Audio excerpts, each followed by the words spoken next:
অনেক রোদ। আজকে আমরা আসছি হচ্ছে রয়্যাল রোডসের পিছনে একটা জায়গা। এখানে সমুদ্রের মতো, সমুদ্রের সাথে কানেক্টেড।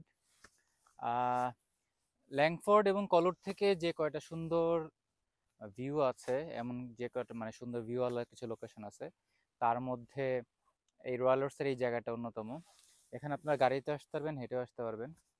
আর হচ্ছে এখানে কোনো ক্যান্টিন বা এরকম কোনো কিছু নাই। সো যদি চান নিজেরা কফি, চা এই জিনিসগুলো নিয়ে আসতে পারেন বা হালকা কোনো স্ন্যাক্স নিয়ে আসতে পারেন।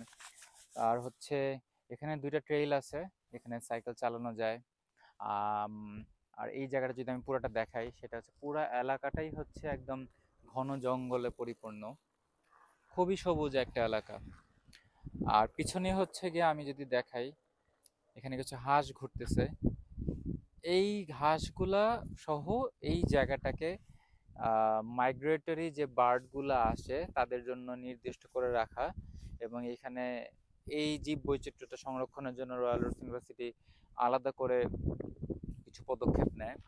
সো যারা একটু আশেপাশে ঘুরতে চান, মূলত রয়্যাল রোডস ইউনিভার্সিটিতে পড়তে আসেন, পাশাপাশি হয়তো ল্যাংফোর্ড বা কলোডে থাকতেছেন, তাদের জন্য এই জায়গাটা মোটামুটি বিকেলে একটা ভালো সময় কাটবে। এর পাশাপাশি আমি আরও কয়েকটা জায়গা আপনাদেরকে বলবো, সেটা হচ্ছে কলউড ক্রিক আছে, এসকোয় বিচ পার্ক আছে, উইটিস বিচ আছে। সো এই জায়গাগুলোরও আমি কিছু ভিডিও করছি, এগুলো আমি অ্যাড করে দিচ্ছি এই ভিডিওর সাথে। তাহলে মোটামুটি আপনারা একটা আইডিয়া পাবেন যে 10 মিনিট ড্রাইভে আপনারা কোথায় গাড়ি নিয়ে যেতে পারবেন।